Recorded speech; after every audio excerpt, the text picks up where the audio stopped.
বলেন দেখি তখন কি আমার নবীর জন্ম হয়েছে? কথা বলে না। তখন কি আমার নবীর মিলাদ হয়েছে? জোরে বলেন।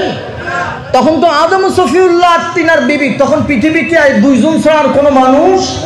আরে আমরা তো তখনকার আলোচনা করতেছি, হাদিস খানা সহিহ সনদে বর্ণিত হয়েছে মিয়া সাহেব, আমার নবী এখনো পৃথিবীতে আসেনি নাই, অথচ নবীর উসিলায় সিন্নি খেয়ে লাইছে। সিন্নি আসেনি আপনাদের এলাকায়? আসেনি? আসেনি? হ্যাঁ, থাকবে তো কিয়ামত পর্যন্ত। কথা বলেন, সিন্নি আছে না নাই? থাকবে না চলে যাবে? কতদিন? কিয়ামত পর্যন্ত। আমাদের দেশে আবার কিছু মানুষ আছে কয় এটা বেদাত। আসেনি? আসেনি?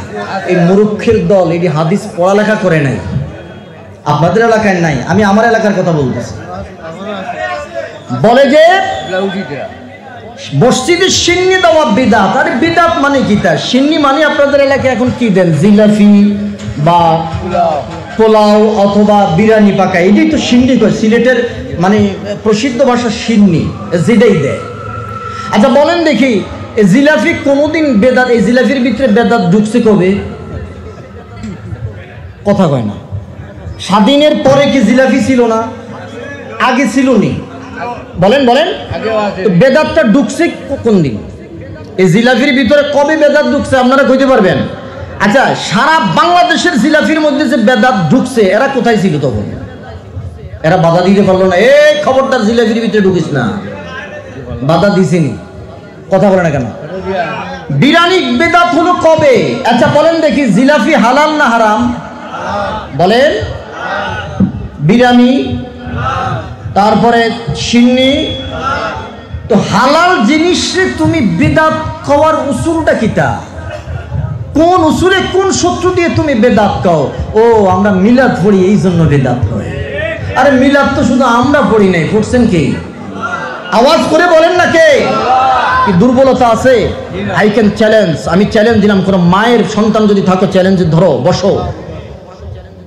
মিলাদ আর কিয়ামের উপরে কোন মায়ের সন্তান যদি থাকো, বসো, আমরা বসতে প্রস্তুত। আল্লাহু আকবার, ইয়া রাসূলুল্লাহ। এই যে মিলাদুন নবী বিদআত খাও, আমরা তো আজকে মিলাদের আগের আলোচনা করতেছি।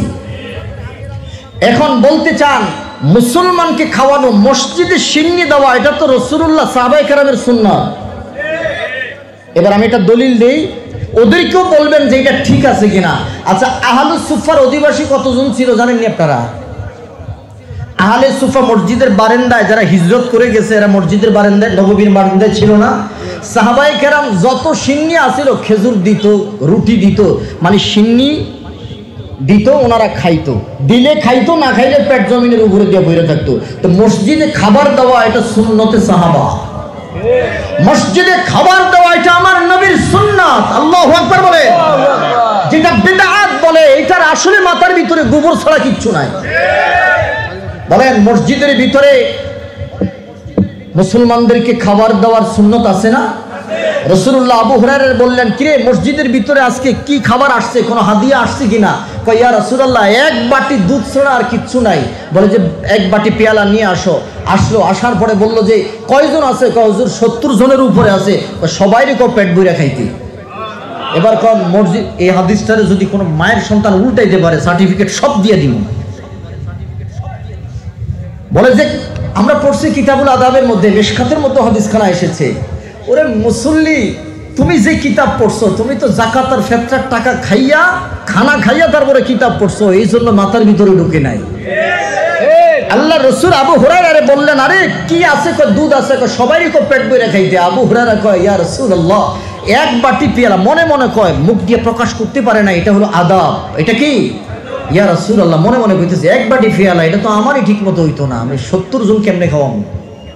রাসূলুল্লাহ বলেছেন, যার সামনে দেয় উনি পেট ভরে খায়। আবু হুরায়রা কয়, যেখান থেকে শুরু করছে ওখানেই আছে। সবাই খাওয়ানোর পরে আল্লাহর নবী বলতেছেন, কিরে সিন্নি আর কদ্দুর আছে? তো হুজুর যতটুক দিয়ে শুরু করছি ওটুকুই আছে। জোরে কন্যা সুবহানাল্লাহ। এবার আল্লাহর নবীকে আবু হুরায়রা তুমিও খাও, কয় না হুজুর আগে আপনি খান। আবু হুরায়রার ভিতরের ভয় হলো আমি খাইতে গেলে যদি শেষ হয়ে যায়, যে নবীজি কি খাবে? নবীজি কয় না না, শেষ হবে না, কিয়ামত পর্যন্ত যদি খাওয়াও আমি রাসূলুল্লাহ থুতুর বরকতে এটা কিয়ামত পর্যন্ত শেষ হবে না। জোরে বলেন আল্লাহু আকবার। তাহলে মসজিদে সিন্নি খাওয়ানো এটা নবীর সুন্নাত, কথা বলেন। মসজিদে সিন্নি খাওয়ানো এটা সাহাবায়ে কেরামের সুন্নাত। এটাকে যারা বেদাত বলবে বুঝতে হবে এটার পড়ালেখায় ঘাটতি আছে। যারা বলেন, এবার আসেন রাসূলুল্লাহ সাল্লাল্লাহু আলাইহি সাল্লামকে প্রশ্ন করলেন, সাআলা রাসূলুল্লাহ সাল্লাল্লাহু আলাইহি ওয়াসাল্লাম আইয়ুল ইসলামে খায়র। এই হাদিসখানাও মিশকাতের মধ্যে এসেছে, ওরা পড়েছে হাদিসের কিতাব। জানি না এই হাদিসের যেদিন হাদিস পড়াইছে ওই দিন ক্লাস ফাঁকি দিছে কিনা।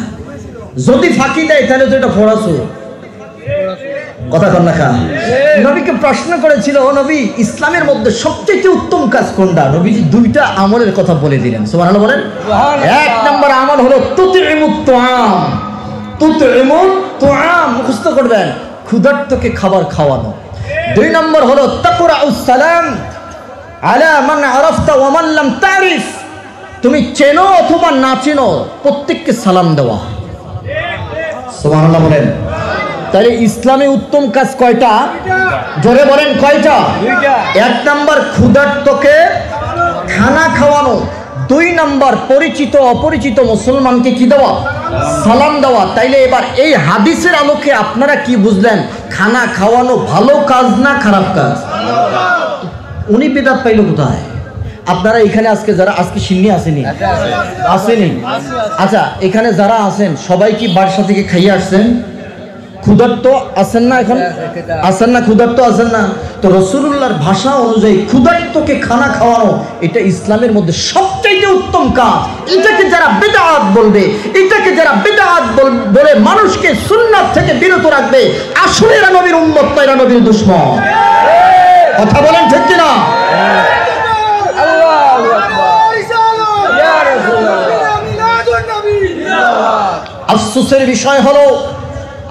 আফসোসের বিষয় হলো আমরা যখনই রাসূল পাক সাল্লাল্লাহু আলাইহি ওয়াসাল্লামের মুহাব্বত, প্রেম, ভালোবাসা এবং সুন্নাত নিয়ে কথা বলি তখন তাদের গায়ে আগুন জ্বলে।